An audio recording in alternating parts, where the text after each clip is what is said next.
La responsabilité de la presse au Maroc, c'est un enjeu capital. Il n'y a pas de démocratie saine sans une presse responsable et saine et compétente.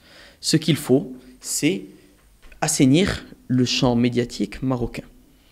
Aujourd'hui, il y a quelque chose qui ne fonctionne pas au Maroc, c'est cette union entre les politiques et la presse. La presse doit être indépendante. Et je ne dis pas indépendante vis-à-vis du régime marocain ou de l'État marocain, ça c'est la conception un peu à la telle quelle de la presse. Non, ce qu'il faut, c'est une presse qui n'ait pas de connivence avec la classe politique marocaine. Quand on est journaliste, on ne peut pas avoir une étiquette politique ou partisane. On doit être indépendant dans ses prises de position, on doit savoir critiquer quand il faut critiquer, encenser quand il faut encenser. Donc c'est pour ça qu'à mon avis, la presse doit être indépendante au Maroc. Dans ce livre, il y a quelques propositions, notamment le fait que le président de la SNRT ne doit plus être nommé par le chef du gouvernement et ne doit plus être sous la tutelle d'un ministre de la Communication. Pourquoi ? Moi, quand je dirige la SNRT, je ne dois pas faire mes choix en fonction de l'idéologie ou de l'obédience politique d'un ministre, aujourd'hui qui est PJD, demain qui pourrait être PAM ou SFP. Ce qu'il faut, c'est un président de la SNRT qui soit un sage, qui soit désigné, pourquoi pas par le chef d'État, pourquoi pas dans un consensus au Parlement, mais il ne faut pas que la SNRT soit politisée. C'est également ce que je pense pour les jeunes journalistes. On a une vague de jeunes journalistes au Maroc, et ils ne sont pas forcément journalistes.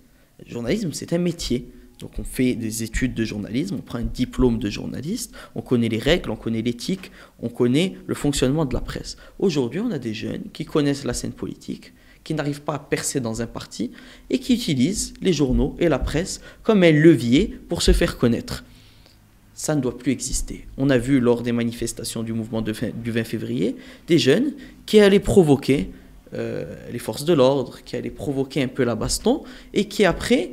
Quand il y avait de la casse, ce que je dénonce les bavures, mais quand il y avait de la casse, ils reprenaient leur casquette de journaliste et ils dénonçaient les agressions contre le 20 février. Ce n'est pas normal. Soit on est un militant politique, soit on est un journaliste, pas les deux. Le Maroc dispose du statut avancé avec l'Union européenne. Ça, on le sait, on nous en parle depuis des années, mais le Marocain ne sait pas ce que c'est que le statut avancé avec l'Union européenne. Il ne sait pas en quoi ce statut peut profiter dans son quotidien, dans sa vie de tous les jours, en quoi ce statut avancé avec l'Union européenne peut être bénéfique. On a l'impression que la coopération avec l'Union européenne, c'est une affaire de diplomates. Oui, il y a des dossiers très techniques avec l'Union européenne, je pense à l'accord de pêche, qui sont négociés notamment par la commission mixte Maroc-Union européenne entre le Parlement marocain et le Parlement européen. Il y a des dossiers technocratiques, mais il y a également plein de choses qui au quotidien peuvent exister entre les peuples européens et les peuples marocains.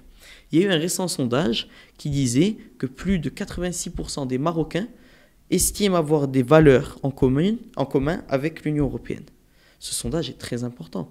Ça montre qu'il y a une certaine ouverture d'esprit de la part des Marocains, qu'on n'est pas enfermé sur nous-mêmes, qu'on a une volonté de nous ouvrir à l'autre rive, la rive nord de la Méditerranée. Ce sondage est significatif d'une certaine modernité au Maroc. Donc, ces valeurs que l'on partage avec l'Union européenne, comment, dans la pratique, dans la vie de tous les jours, on peut les incarner. Une des propositions qu'il y a dans ce livre, en Union européenne, il y a ce qu'on appelle le Erasmus, c'est le programme d'échange entre étudiants dans les pays européens. Ce que je propose dans ce livre, c'est un Erasmus élargi aux pays de la rive sud de la Méditerranée, le Maroc, le Maghreb de façon générale, plus l'Égypte et d'autres pays.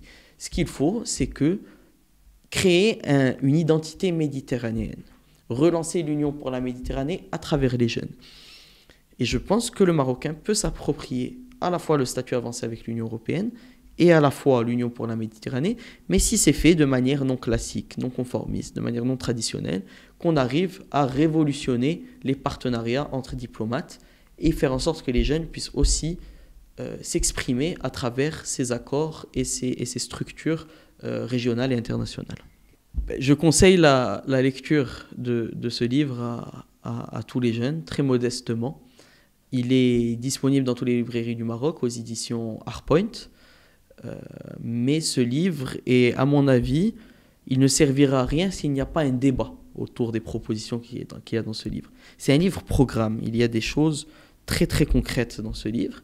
qui mérite d'être critiqué, d'être débattu, d'être accepté ou refusé.